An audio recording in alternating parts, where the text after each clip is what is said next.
मारे जाने वाले खारजी दहशतगर्दी की मुतअद्दिद कार्रवाइयों में मुलव्वस है। सिक्योरिटी फोर्सेज ने 25 फरवरी को सैनिटाइजेशन ऑपरेशन में 8 भारतीय स्पॉन्सर्ड खारजी दहशतगर्द हलाक कर दिए।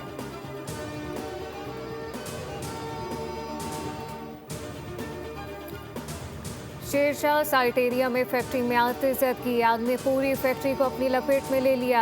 आग तीसरे दर्जे की करार। 8 फायर टेंडर आग बुझाने में मसरूफ। चीफ फायर ऑफिसर के मुताबिक शहर भर से फायर टेंडर तलब कर लिए गए। आग बुझाने में काफ़ी वक्त लग सकता है। IG सिंध का मुतासरा फैक्ट्री और अतराफ के इलाकों को महफूज बनाने का हुक्म। फायर ब्रिगेड और रेस्क्यू 1112 हमले की बर्वक्त रसाई के लिए रास्ता क्लियर रखने की हिदायत की। मेयर कराची मुर्तज़ा वहाब का भी नोटिस। बल्दिया उस्मा कराची के अफसरान को हाई अलर्ट रहने की हिदायत। पाकिस्तान और IMF मिशन के दरमियान तीसरे शिशमाही इक़्तिसादी जायज़ा मुज़ाकरात। IMF टीम आज कराची में स्टेट बैंक हुकाम से बातचीत करेगी। आलमी मालियाती फ़ंड का वफ़द 2 अहम कर्ज प्रोग्राम के तहत मुज़ाकरात के लिए कराची में मौजूद।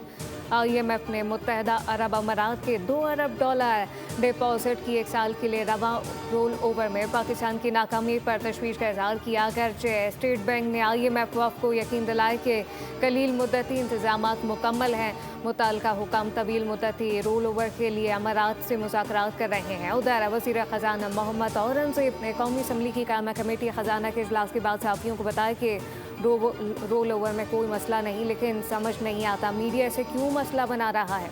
IMF अगले हफ्ते इस्लामाबाद जाएगा, जहां पर आइंदा पीर से वफाकी हुकूमत के साथ मुज़ाकरात होंगे।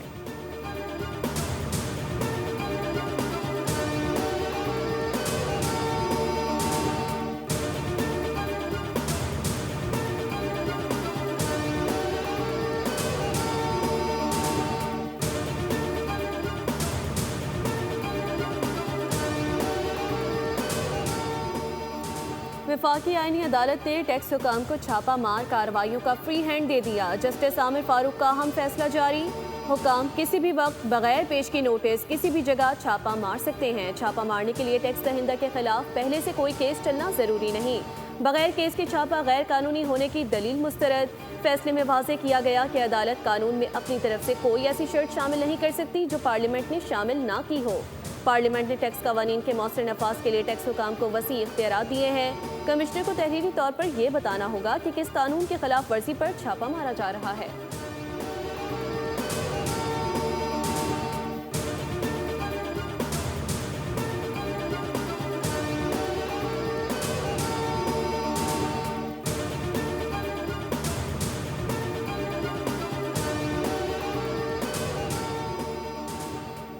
पाकिस्तान गवर्नेंस फोरम बेहतर गवर्नेंस के लिए फ़ायदेमंद साबित होगा। शफाफियत और बेहतर गवर्नेंस के लिए सबको मिलकर किरदार अदा करना है।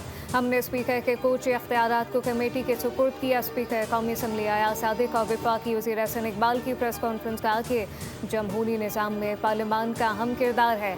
मुल्क की तरक्की के लिए सियासी इस्तेहकाम मुश्तरका काविशों की ज़रूरत है। एहसन इकबाल ने कहा कि उड़ान पाकिस्तान प्रोग्राम पर पार्लियामान में बहस होनी चाहिए। अहम मौज़ूआत को मरहलावार ज़ेरे बहस लाना चाहिए।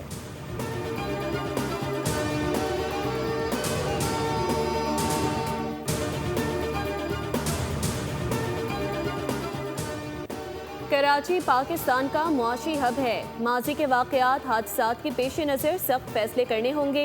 वज़ीर दाखिला सिंध की ज़ेर सदारत हंगामी इजलास। सेक्रेटरी दाखिला IG सिंध और दीगर शुरा ने तफसीली ब्रीफिंग दी। वज़ीर दाखिला सिंध ने कहा कि एयरपोर्ट पर ज़्यादा रश की वजह से सिक्योरिटी को फुल प्रूफ बनाना होगा। एयरपोर्ट पिक एंड ड्रॉप पर 1 से 2 अफराद की इजाज़त होगी। हिदायत दी कि इंतहा पसंदाना, फ़िरका वारियत, अस्करियत पसंदी से मुतालिक पोस्ट का फ्रांसिक कराया जाए।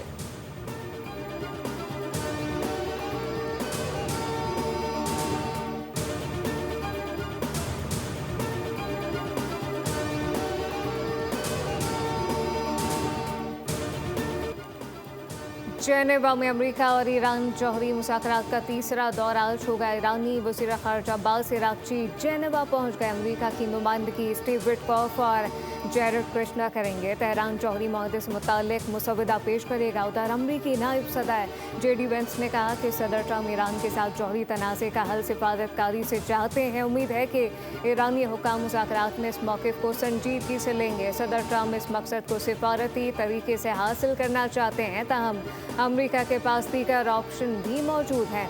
अमरीकी वज़ीर ख़ारजा ने ईरानी एटमी प्रोग्राम को ख़तरा करार दिया। ईरानी वज़ीर ख़ारजा ने वाज़ेह किया कि पुरअमन एटमी प्रोग्राम किसी सूरत नहीं छोड़ेंगे।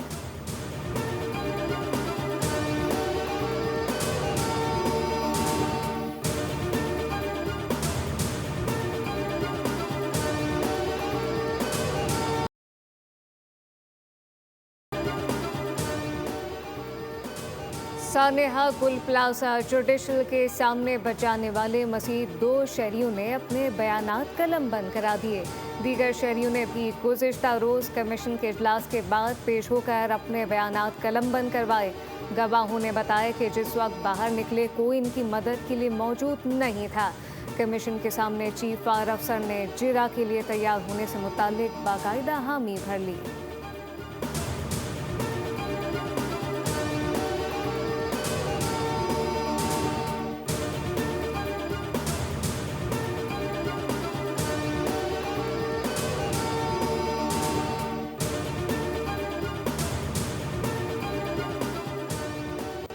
₹60 लाख भत्ता ना देने की सजा, कार शोरूम पर नामुसल्लह अफराद की अंधाधुंध फायरिंग।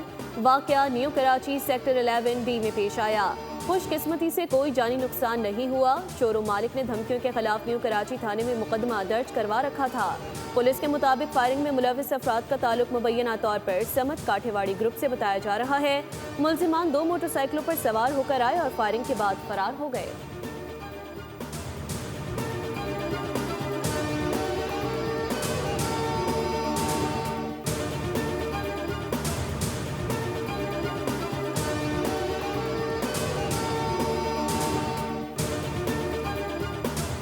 कराची में ट्रैफिक हादसात ना थम सके। गुज़िश्ता 24 घंटों के दौरान 3 अफराद जान से गए।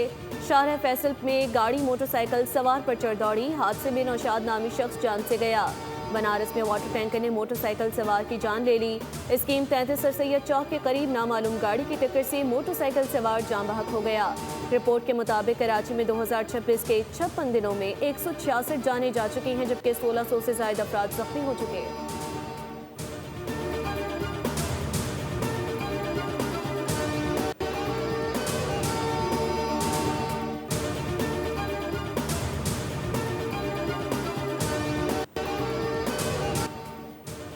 T20 वर्ल्ड कप में कीवीज की फतह के बाद पाकिस्तान की सेमीफाइनल में रसाई मजीद दुश्वार हो गई। जुमे 27 फरवरी को इंग्लैंड के हाथों कीवीज की शिकस्त भी ग्रीन शर्ट के लिए बेहद अहम। इंग्लैंड की फतह की सूरत में हफ्ते को पाकिस्तान श्रीलंका के खिलाफ बड़े मार्जिन से कामयाबी हासिल करनी होगी ताकि इसका रन रेट न्यूजीलैंड से बेहतर हो सके। अगर इंग्लैंड की टीम न्यूजीलैंड से हार गई तो पाकिस्तान श्रीलंका के मैच से कबल ही सेमीफाइनल की दौड़ से बाहर हो जाएगा।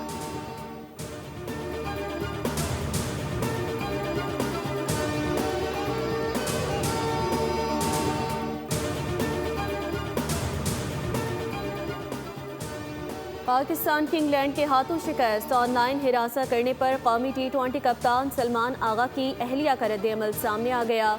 उन्होंने इंस्टाग्राम पर पाकिस्तानी शायकीन के नाम जारी पैगाम में कहा कि मुझे या मेरे मासूम बेटे को गालियां देने से आप वर्ल्ड कप नहीं जीत सकते।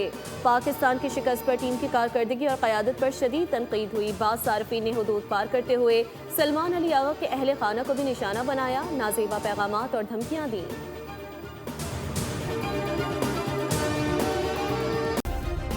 सब्सक्राइब करें और बेल दबाएं ताकि कोई खबर रह न जाए।